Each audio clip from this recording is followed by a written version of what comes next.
Jumpa lagi dengan saya di kuliah Apoteker Anton. Di video ini kita akan belajar tentang metode kuantitatif untuk studi klinis atau penelitian klinis, dan ini merupakan video kelima dari seri video yang menjelaskan tentang topik ini untuk mata kuliah metodologi penelitian di Fakultas Farmasi Universitas Jember. Baik, langsung saja, di sini kita akan belajar tentang case control studies atau kadang disebut sebagai case reference studies.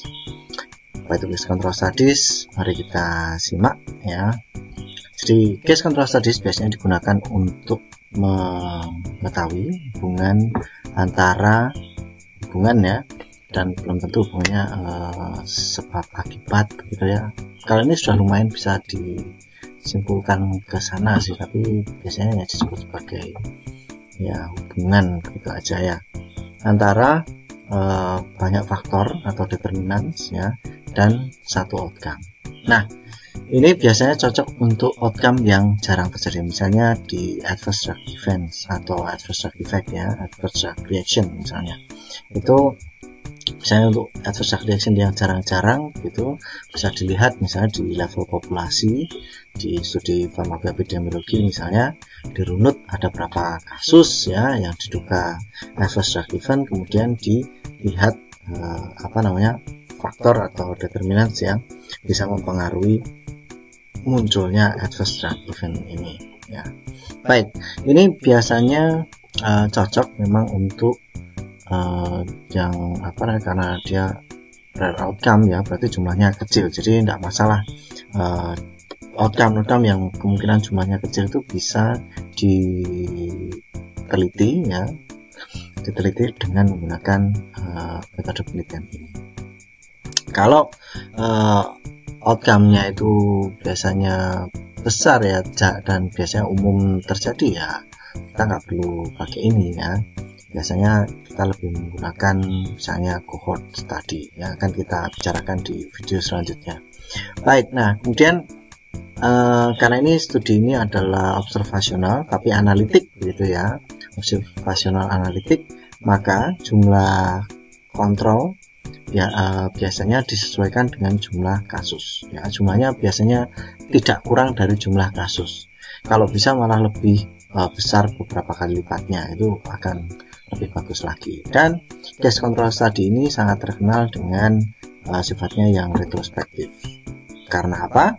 Karena ya case control studies ini dimulai dari outcome-nya dulu. Jadi participants itu diambil dari outcomes ya.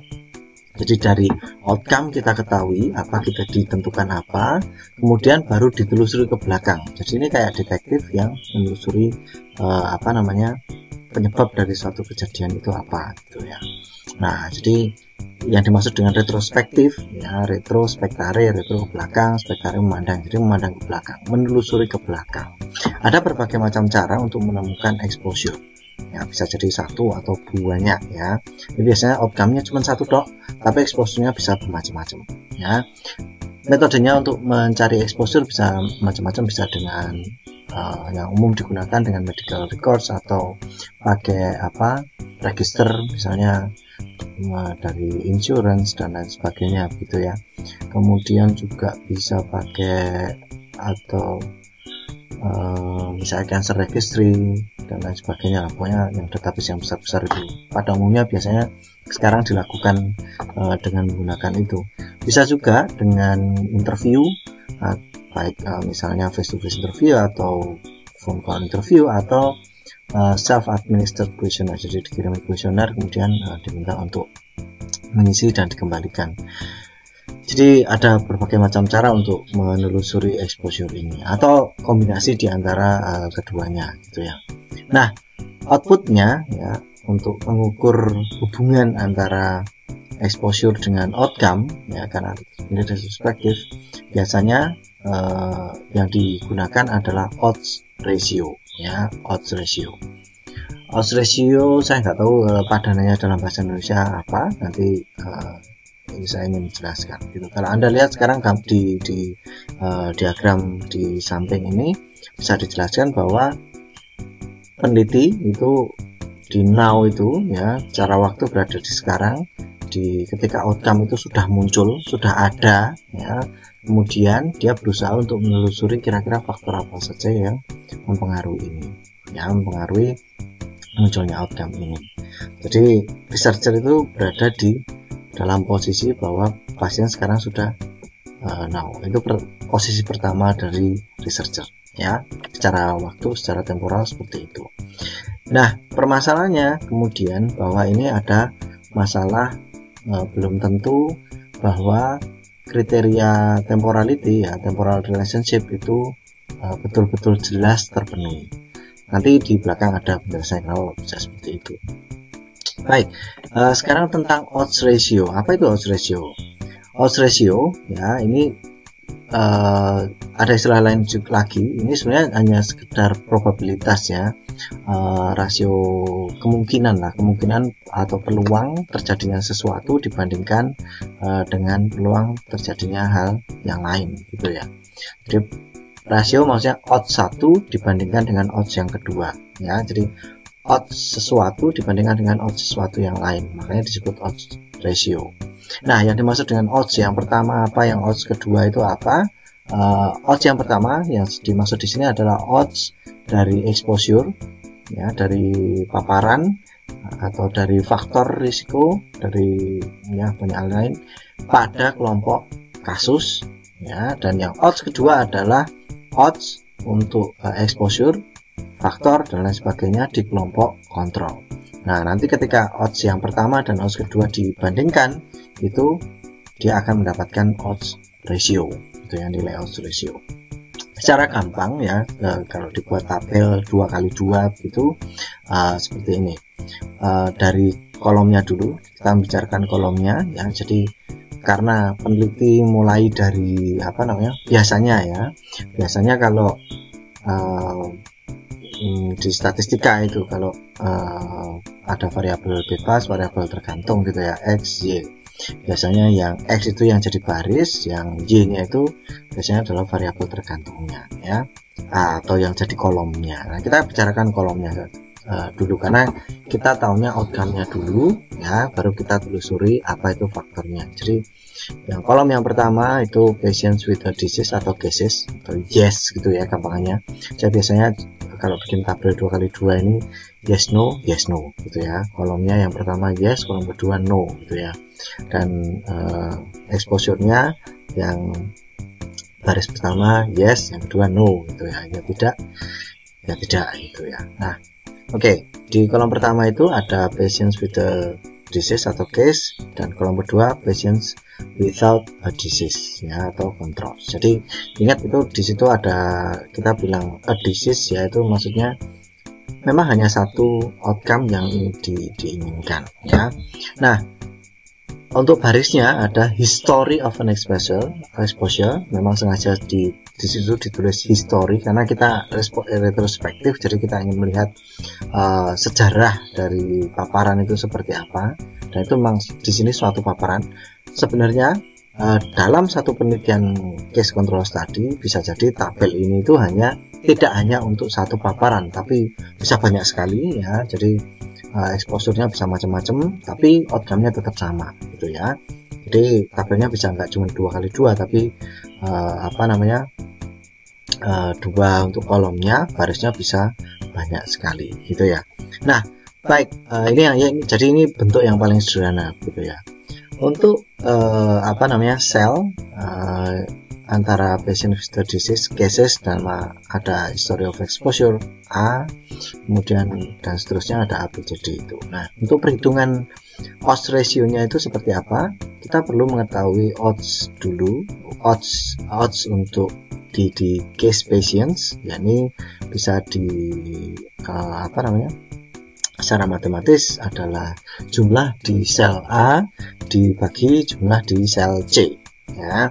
A banding C itu odds of exposure in case patients. Jadi peluang dari satu exposure untuk munculnya penyakit itu di kelompok case patients ini adalah A dibanding C. Kemudian yang dikontrol odds of exposure di control patients itu B per D atau kemudian kalau digabungkan ya menjadi odds ratio dari tabel ini adalah A per C dibagi B per D atau A kali D per B kali C ya. Oke, nanti kita lihat, ada contoh ya nanti di belakang. Baik, nah sekarang interpretasi hasilnya seperti apa? Jika odds ratio itu 1 atau mendekati 1, misalnya 0, sekian gitu ya, 0,0 sekian gitu ya, maka kita bisa bilang bahwa exposure itu tidak ada hubungannya dengan outcome ya, karena antara yang terekspos sama yang tidak terekspos, yang terpapar atau yang tidak terpapar, yang memiliki faktor risiko dengan yang tidak memiliki faktor risiko sama saja ya, tidak ada bedanya ya, karena kalau dibagi 1 ya, 1 berarti kurang lebih sama. Tapi kalau lebih dari 1 maka bisa jadi exposure ini bisa menjadi faktor risiko dari munculnya satu outcome yang sedang dikaji gitu ya, lebih dari 1. Kalau kurang dari 1 malah bukan risk factor tapi menjadi protective factors. Nah,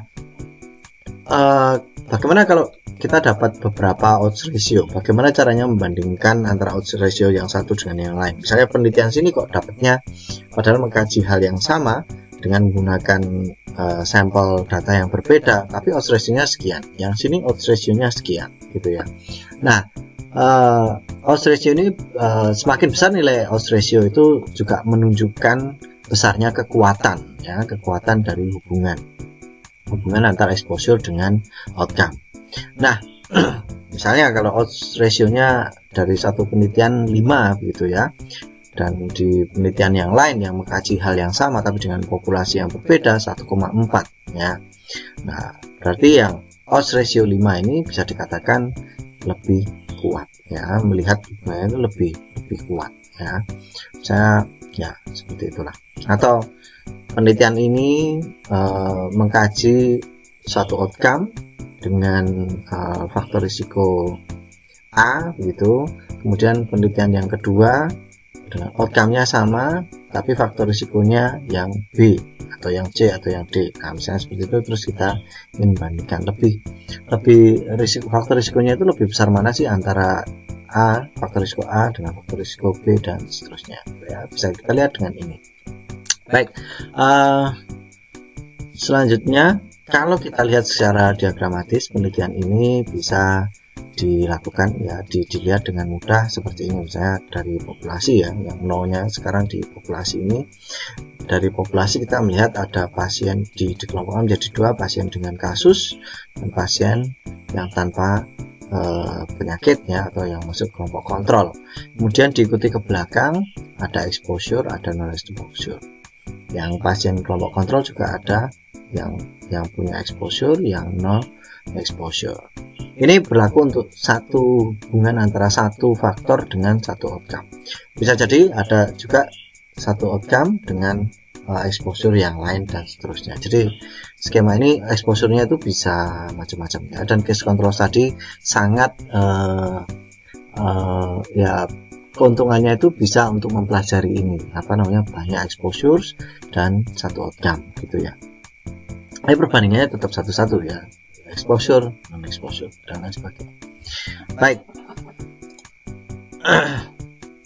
kemudian misalnya ini contoh ya, jadi dari populasi kemudian dilihat ada pasien lansia yang memiliki osteoporosis dan yang tidak memiliki osteoporosis. Kita ingin mengetahui apa saja faktor yang mempengaruhi perkembangan atau munculnya osteoporosis pada subpopulasi lansia ini gitu ya. Nah, bisa jadi yang kita sasar adalah exposure tertentu, misalnya penggunaan corticosteroid non topikal ya secara long term. Kita harus definisikan dulu ya long termnya seperti apa. Jadi long term itu lebih dari 90 hari misalnya, bisa seperti itu. Dan juga yang no history bisa jadi bukan langsung 100% nggak pernah pakai gitu, belum tentu, tapi tidak punya history long term gitu ya, tidak punya history long term, jadi pakai hanya sekali saja gitu, kita masukkan ke situ ya. Karena cara yang seperti ini case control tadi juga kadang bermasalah dalam hal measurement bias ya, ini yang disebut measurement bias, pengelompokannya ke sini dan ke situ itu. Nah, itu bisa jadi masalah. Makanya kita harus punya kriteria yang jelas untuk mengelompokkan, oh ini masuk situ, oh ini masuk sini ya, gitu. Baik, kita coba lihat kalau kita beri angka ya, ini hanya ini tidak berdasarkan jurnal tertentu gitu ya, hanya untuk memberi gambaran saja. Misalnya di kelompok lansia yang punya osteoporosis jumlahnya 300 gitu ya, yang tanpa osteoporosis 450 ya, sengaja jumlahnya biar kelihatan lebih besar gitu ya, lebih ya minimal sama lah, 300, 310, 320, jadi masih dalam ya perbandingan yang sama. Kemudian untuk yang mereka yang memiliki osteoporosis, ternyata yang menggunakan non-topical corticosteroid secara long term 250, yang tidak menggunakan long term corticosteroid 50, kemudian di antara mereka yang tidak punya osteoporosis 100 dan 350. Nah, kalau kemudian kita transfer ke tabel ya, tabel seperti ini misalnya. Jadi kita isi masing-masing sel ya sesuai dengan diagram tadi, dan kalau kita hitung odds ratio-nya 17,5. Kemudian bagaimana cara menginterpretasikan hasil ini? Dari hasil ini ya kita bisa bilang bahwa nah inilah kelemahan dari case control tadi ya. Jadi mereka yang memiliki riwayat penggunaan corticosteroid secara corticosteroid non topikal secara long term ya, dalam tempo waktu yang lama, tempo waktu yang panjang, dalam tempo yang panjang, memiliki risiko untuk ya mengalami osteoporosis sebesar 17,5 kali ya, 17,5 kali dibandingkan dengan yang tidak memiliki riwayat penggunaan corticosteroid non topikal secara long term dalam tempo waktu lama ya. Ingat-ingat ya apa yang saya katakan tadi ya, disimak lagi videonya ya. Oke, jadi yang di kelompok yang tanpa exposure itu memiliki risiko ya sekian kali ya lebih besar dibandingkan memiliki risiko untuk menderita outcome ya dibandingkan dengan yang tidak memiliki riwayat itu ya. Jadi rumusnya kurang lebih seperti itu, dan itu harus jelas, Anda harus tahu itu ya. Jadi ya seperti itulah. Oke, nah tadi saya sudah sebutkan bahwa ada yang namanya tadi measurement bias ya, tapi ada bias lain ya yang bisa menjadi kelemahan dari case control study. Karena ini pada dasarnya bersifat retrospektif atau menggali informasi ke belakang, maka ketika tergantung metode yang digunakan ya, kalau sudah terkonturisasi kemungkinan besar lebih minimum risiko biasnya. Tapi ada yang namanya yang disebut dengan recall bias. Recall bias itu ya ada hubungannya dengan apa namanya information bias ya. Information bias sendiri bisa berupa recall bias. Recall biasnya maksudnya ketika misalnya cara penelusuran outcome-nya adalah dengan metode interview, belum tentu yang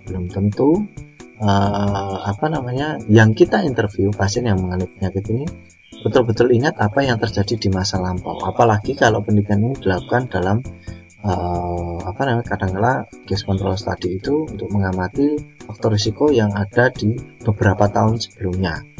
Berarti ada masalah dengan recall bias. Paling aman memang kalau pakai database medical record misalnya ya, seperti itu, karena jelas terekam di sana. Tapi ya ada masalah lain lagi ya, belum tentu yang terekam, misalnya pengobatan yang terekam di medical record itu betul-betul yang digunakan pasien. Pasien bisa jadi menggunakan obat-obat lain yang tidak diberikan di rumah sakit, atau mungkin pindah ke rumah sakit lain dan lain sebagainya di satu waktu tertentu. Jadi tidak semuanya terekam.